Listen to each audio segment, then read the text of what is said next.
నల్గొండ జిల్లా రైతులకు good news చెప్పారు మంత్రి కోమటిరెడ్డి వెంకటరెడ్డి.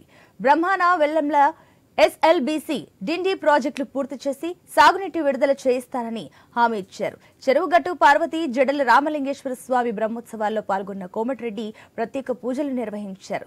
చెరువుగట్టు కొండపై రెండో ఘాట్ రోడ్డు భక్తులు నిద్రించేందుకు మౌలిక వసతులు కల్పిస్తామన్నారు.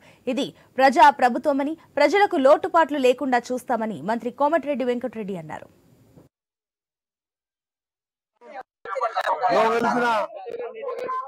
పార్వతి రామలింగేశ్వర స్వామి కళ్యాణంలో పాల్గొనడం, నాతో పాటు వేలాది మంది భక్తులతో పాటు స్థానిక శాసనసభ్యుల కుటుంబ సమేతంగా నల్గొండ మున్సిపల్ చైర్మన్ బొరి శ్రీనివాస్ రెడ్డి గారు, మా స్థానిక నాయకులు, వేలాది మంది అందరూ కూడా ఇక్కడ వచ్చేసే సందర్భంగా వారందరూ కూడా ఆ దేవుడి వారి ఆశీస్సులతో మీరు మీ కుటుంబ సభ్యులు మీ పాడి పంటలతో బాగున్నారని, కరోనా లాంటి మహమ్మారి మళ్ళెప్పుడు రాకుండా ఉండాలని ఆ స్వామివారిని ప్రార్థిస్తూ ఈ దేవస్థానం హైవేకు దగ్గరగా ఉండడం, ఎల్లారెడ్డిపురం నల్గొండ టౌన్ దగ్గరగా ఉండడం, ఇప్పటికే ప్రతి అమావాస్య రోజు కూడా వేలాది మందిగా వస్తున్న భక్తులు గతంలో